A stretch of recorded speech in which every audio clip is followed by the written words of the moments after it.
নমস্কাৰ প্ৰিয় দৰ্শকসকল, শাওণ মাহৰ ভিতৰত কৰা কেইটামান সৰু সৰু উপায়ে আপোনাৰ মনৰ সকলো কামনা পূৰণ কৰিব পাৰে।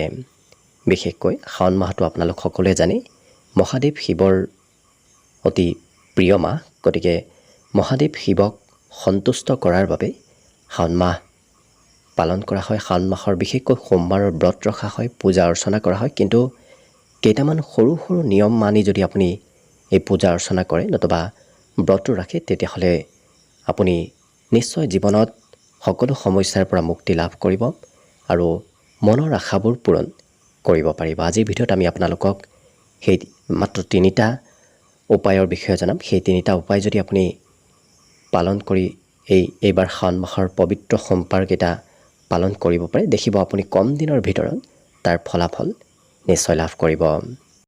মহাদেৱ শিৱক সন্তুষ্ট কৰাৰ বাবে শাওণ মাহৰ সমান পবিত্ৰ মাহ আৰু বেলেগ হ'ব নোৱাৰে। কাৰণ শাওণ মাহত কৰা পূজা নতুবা ব্ৰতৰ ফল অন্য মাহৰ কৰা পূজা ব্ৰততকৈ দুগুণ হয়। গতিকে এই শাওণ মাহৰ পবিত্ৰ সোমবাৰত আপুনি যদি পূজা অৰ্চনা কৰে নতুবা ব্ৰত ৰাখে, তেতিয়াহ'লে মহাদেৱৰ এক বিশেষ কৃপা আপুনি লাভ কৰিব। কাৰণ মহাদেৱৰ বিশেষ কৃপা তেনে ব্যক্তিৰ ওপৰত সদায় থাকে।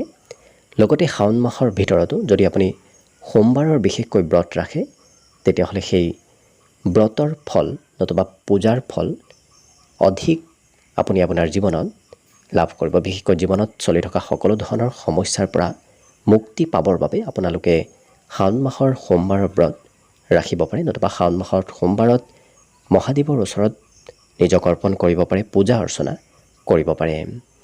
শাস্ত্ৰত উল্লেখ থকা অনুসৰি শাওণ মাহত শ্ৰদ্ধাৰে কৰা সৰু সৰু কেইটামান উপায়ে আপোনাৰ জীৱনলৈ কিছুমান ভাল ভাল পৰিৱৰ্তন লৈ আনিব পাৰে। বিশেষকৈ ধন সম্পত্তিৰ কামনাই হওক নতুবা যিকোনো মনৰ কামনাই হওক, শাওণ মাহৰ এই ব্ৰত ৰাখি নতুবা পূজা অৰ্চনা কৰি যদি মনৰ কামনাবোৰ মহাদেৱৰ ওচৰত ব্যক্ত কৰা যায়, তেতিয়া মহাদেৱৰ কৃপা সোনকালে লাভ কৰা যায়। গতিকে আজি আপোনালোকে কেইটামান সৰু সৰু উপায়ৰ বিষয়ে জানিব পাৰিব, যিকেইটা উপায় পালন কৰি যদি আপোনালোকে সোমবাৰকেইটা পালন কৰে, তেতিয়াহ'লে এইবাৰ 2025 বৰ্ষৰ শাওণ মাহৰ সোমবাৰৰ ব্ৰতৰ ফল আপোনালোকে দুগুণ লাভ কৰিব। লগতে মনৰ কামনাবোৰো আপোনাৰ পূৰ্ণ হ'ব। গতিকে আহক আজি সেই প্ৰতিকাৰ কেইটাৰ বিষয়ে আপোনালোকক জনাওঁ, কি কি কাম কৰিলে আপোনালোকে মহাদেৱৰ এক বিশেষ কৃপা লাভ কৰিব। অৱশ্যে ভিডিঅ'টো আৰম্ভ কৰাৰ পূৰ্বে আপোনালোকলৈ এটা বিশেষ অনুৰোধ যে ভিডিঅ'টোত এটা লাইক কৰিব আৰু যদি আজি প্ৰথমবাৰৰ বাবে এই চেনেলটোলৈ আহিছে, তেতিয়াহ'লে চেনেলটো ছাবস্ক্ৰাইব কৰি কমেণ্ট বক্সত ওম নমঃ শিৱায় লিখিবলৈ একেবাৰে নাপাহৰিব। প্ৰথমটো উপায় হৈছে ধন সম্পত্তি বৃদ্ধিৰ উপায়।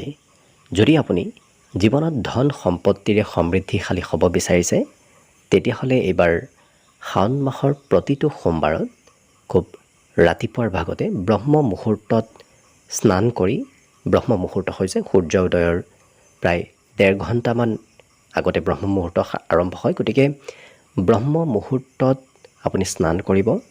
তাৰপিছত আপুনি গংগা জল নতুবা খুব পৰিষ্কাৰ পানীৰে শিৱলিংগত প্ৰথমতে জল অৰ্পণ কৰিব। তাৰপিছত গাখীৰেৰে স্নান কৰাব আৰু গন্ধ, পুষ্প, ধূপ, দীপ আৰু নৈবেদ্য, এইকেইটা পঞ্চ উপচাৰ বুলি কয়। আৰু এই পঞ্চ উপচাৰে মহাদেৱক পূজা অৰ্চনা কৰিব আৰু মনত যি যি আপোনাৰ কামনা আছে সেই কামনাবোৰ প্ৰকাশ কৰিব।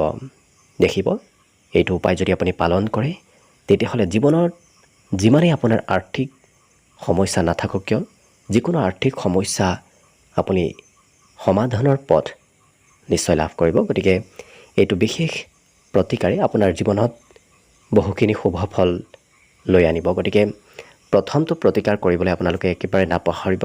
পুনৰ এবাৰ কৈ দিছোঁ, আপোনালোকে ব্ৰহ্ম মুহূৰ্তত স্নান কৰিব আৰু গংগাজল নতুবা খুব পৰিষ্কাৰ পানীৰে শিৱলিংগত প্ৰথমতে লিংগটো ধুৱাই ল'ব। তাৰপিছত গাখীৰেৰে স্নান কৰাব আৰু গন্ধ, পুষ্প, ধূপ, দীপ আৰু নৈবেদ্য, এই 5টা উপচাৰেৰে, পঞ্চ উপচাৰ বুলি কোৱা হয়। গতিকে এই 5টা উপচাৰেৰে মহাদেৱৰ পূজা অৰ্চনা কৰিব আৰু মনত যি যি আপোনাৰ আশা আছে সেই সকলো আশা আপুনি মহাদেৱৰ ওচৰত ব্যক্ত কৰিব। দেখিব কম দিনৰ ভিতৰতে আপুনি আৰ্থিক ক্ষেত্ৰত শুভ ফল নিশ্চয় লাভ কৰিব আৰু এই প্ৰতিকাৰে আপোনাক জীৱনত নিশ্চয় বহুখিনি শুভ ফল দিব। দ্বিতীয়টো প্ৰতিকাৰ হৈছে জীৱনত যদি আপুনি উন্নতি প্ৰগতিৰ বাবে চেষ্টা কৰি আছে, উন্নতি প্ৰগতি লাভ কৰা নাই, তেতিয়াহ'লে এইটো প্ৰতিকাৰ আপোনালোকে কৰিব পাৰিব। এইটো প্ৰতিকাৰ অৱশ্যে আপুনি ৰাতিপুৱাৰ ভাগতো কৰিব পাৰিব। যদি আপুনি ৰাতিপুৱা সময় নাপায় তেতিয়াহ'লে সন্ধিয়াৰ ভাগতো এই প্ৰতিকাৰ কৰিব পাৰিব। বিশেষকৈ জীৱনত মান সন্মান উন্নতি প্ৰগতিৰ বাবে এই প্ৰতিকাৰে আপোনাক বিশেষ সুফল প্ৰদান কৰিব। আপোনাৰ সন্ধিয়াৰ ভাগত হ'লেও স্নান কৰি যাব, ৰাতিপুৱাৰ ভাগত হ'লেও স্নান কৰি শুদ্ধ বস্ত্ৰ পিন্ধি প্ৰথমতে মহাদেৱৰ ওপৰত জল অৰ্পণ কৰিব। তাৰপিছত পঞ্চামৃতেৰে মহাদেৱক স্নান কৰাব। বিশেষকৈ পঞ্চামৃতৰ ভিতৰত থাকিব এৱা গাখীৰ, দৈ, চেনি, ঘিউ আৰু মৌ। এই 5টা অমৃতেৰে আপুনি যদি মহাদেৱক অভিষেক কৰে, বিশেষকৈ মহাদেৱৰ স্নান কৰোৱায়, তেতিয়া দেখিব আপোনাৰ জীৱনত যদি উন্নতি প্ৰগতিত কিবা বাধা আহি আছে তেতিয়াহ'লে সেই বাধাবোৰ আপোনাৰ নোহোৱা হ'ব আৰু কম দিনৰ ভিতৰতে আপুনি নিশ্চয় জীৱনত মান সন্মান আৰু উন্নতি প্ৰগতিত আগবাঢ়ি যাব পাৰিব। গতিকে এই প্ৰতিকাৰেও আপোনাক জীৱনত বিশেষ এক পৰিৱৰ্তন লৈ আনিব। আৰু তৃতীয়টো প্ৰতিকাৰ হৈছে বিবাহ, প্ৰেম নতুবা পাৰিবাৰিক ক্ষেত্ৰত যদি কিবা প্ৰব্লেম চলি আছে, সমস্যা আহি আছে, তেতিয়াহ'লে সেই সমস্যাৰ পৰা মুক্তি পাবৰ বাবে এই প্ৰতিকাৰ আপোনালোকে কৰিলে দেখিব বৈবাহিক ক্ষেত্ৰত, প্ৰেম সম্পৰ্কত আৰু পাৰিবাৰিক ক্ষেত্ৰত চলি থকা সকলো সমস্যাৰ মুক্তি লাভ কৰিব।